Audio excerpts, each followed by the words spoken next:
નમસ્કાર દર્શક મિત્રો, સનસનીખેજ ન્યૂઝમાં આપ સૌનું હાર્દિક સ્વાગત છે। દાહોદમાં 6 વર્ષની દીકરી ઉપર બળાત્કાર અને હત્યાના મામલે કોંગ્રેસ દ્વારા કેન્ડલ માર્ચ યોજી વિરોધ। દાહોદમાં બનેલી 6 વર્ષની દીકરી ઉપર બળાત્કારને હત્યાનું કૃત્ય શાળાના જ આચાર્ય દ્વારા કરવામાં આવ્યું। બાળકીનું ગળું દબાવીને તેની હત્યા કરી નાખી હતી। આવાના રાતધમને ફાંસીની સજા થાય, પીડિત પરિવારને ન્યાય મળે તેની માંગ સાથે વડોદરા શહેર જિલ્લા કોંગ્રેસ સમિતિ દ્વારા કેન્ડલ માર્ચ યોજી ન્યાય યાત્રા કાઢવામાં આવી હતી, જે ભગતસિંહ ચોક થઈને ગાંધીનગર ગૃહ સુધી પહોંચી હતી ને ત્યારબાદ મૌન પાડીને ધરણા કર્યા હતા અને તેમાં વડોદરા શહેર પ્રમુખ ઋત્વિક જોશી, જિલ્લા પ્રમુખ જસપાલસિંહ પડિયાર, વિરોધ પક્ષના નેતા ચંદ્રકાંત શ્રીવાસ્તવ સહિતના નેતાઓ અને કોર્પોરેટરો સૌ કોંગ્રેસના કાર્યકરો જોડાયા હતા।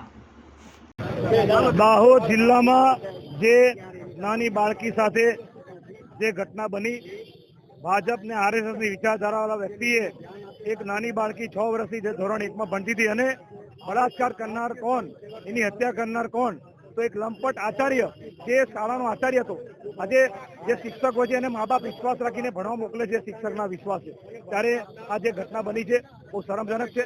બીજેપીના નેતાઓ અને રાજ્યના મુખ્યમંત્રી આમ તો મોટી મોટી વાતો કરે, ગુજરાતની બહાર બીજી કોઈ ઘટના બને તો તરત વખોડે, પરંતુ આજે દાહોદમાં જે આરએસએસની વિચારધારાવાળા લોકોએ જે બળાત્કાર કરી નાની બાળકીની હત્યા કરી છે એને ફાંસીની સજા થાય એવી કોંગ્રેસ પાર્ટીની માંગણી છે। વડોદરા શહેર જિલ્લા કોંગ્રેસ સમિતિ દ્વારા આજે ભગતસિંહની પ્રતિમાથી મહાત્મા ગાંધીનગર સુધી આ કેન્ડલ માર્ચ અમે કાઢી છે। ગુજરાત રાજ્યમાં જે વિધાનસભાનો આંકડો છે એમાં આંકડા પ્રમાણે 190 કરતા વધારે આરોપીઓ ખુલ્લેઆમ ફરી રહ્યા છે જેને બળાત્કાર કર્યા છે। તો આજે આપણા ગુજરાતની અંદર જે બીજેપી દાવો કરે છે કે મહિલા સુરક્ષિત છે, દીકરો સુરક્ષિત છે, ત્યારે આ બધા દાવાઓ પોકળ છે। રોજે ગુજરાતમાં સરેરાશ 6 માતાઓ બહેનો દીકરીઓ સાથે બળાત્કાર થાય છે એવા આંકડા છે વિધાનસભાના।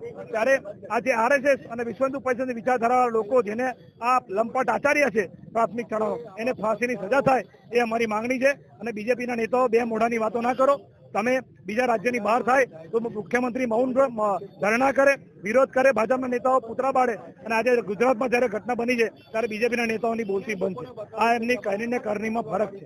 પહેલી વાત તો દરેક બળાત્કાર હોય, ચાહે યુપીમાં હોય, એમપીમાં હોય, રાજસ્થાનમાં હોય અથવા બંગાળમાં હોય, ત્યારે રેલીઓ કાઢે, વાતાવરણ તંગ કરે, પણ પોતાના રાજ્યની અંદર, દાહોદની અંદર, અને એ બી કોણ, જે લોકોને શિક્ષા આપે, સાચી રાહ પર ચલવાવાળો વ્યક્તિ, રાષ્ટ્રીય સ્વયંસેવક, પોતાની જાતને મહાન ગણાવનારા, દેશની સુરક્ષા કરનારની વાતો કરે, અને એ જ્યારે આવું કૃત્ય કરે ત્યારે હું રાજ્ય પર બેઠેલા તમામ લોકોને પૂછવા માંગુ છું કે આવો વ્યક્તિ જે રાહ દેખાડે, ભણતર આપે અને રાષ્ટ્રીય સ્વયંસેવકની વાત કરે, એ વ્યક્તિ જો આવે કરે તો તમે શું કરવાના છો એ રાજ્યની જનતાને બતાડો। બહુ મોટી મોટી વાતો કરો છો, બહુ આંદોલન કરો છો, અહીંયા બળાત્કાર થયું, અહીંયા બળાત્કાર થયું, પણ આ તો નાની બાળકી, નિર્દોષ, જેને જીવન ના જોયું હોય એના ઉપર જ્યારે શિક્ષક જ બળાત્કાર કરે, રાષ્ટ્રીય સ્વયંસેવક બળાત્કાર કરે, તો આ રાજ્યની સરકાર એના માટે શું કરે છે એ બતાડે ખાલી। આમાં એવું છે કે આ બધું રાજકારણ રમાઈ રહ્યું છે। તમે સૌથી પહેલા સુરક્ષા પ્રદાન કરો। ઘડી ઘડી હર્ષ સંઘવીભાઈ આવે છે, નેતા છે, માન્ય સન્માન્ય છે, પેલા પોતાના સુરતમાં કેટલો ક્રાઇમ છે એ તો જુઓ। માતા બહેનોની સુરક્ષા માટે કેટલી તમારી પાસે પોલીસ ફોર્સ છે, કેટલી મહિલા ફોર્સ છે, કયો બંદોબસ્ત કરે છે, કયો બંદોબસ્ત રાખો છો કે નહીં થાય, શું સુવિધા રાખો, બસો ચલાવશો તો શું ચલાવશો, એ વ્યવસ્થા લોકોને બતાડો। માતાની આરાધના, સાધના અને મનોકામના માં પૂરી કરે। દરેક ખલૈયાઓને જે આશા લઈને રમતા હોય ત્યારે એમની તમામ આશાઓ પૂરી થાય, પણ સાથે સાથે એમના પર કોઈ દુષ્કર્મ ના કરી જાય, કઈ આદર્શીય બનાવ ના બને, એ જોવાની જવાબદારી સરકારની છે।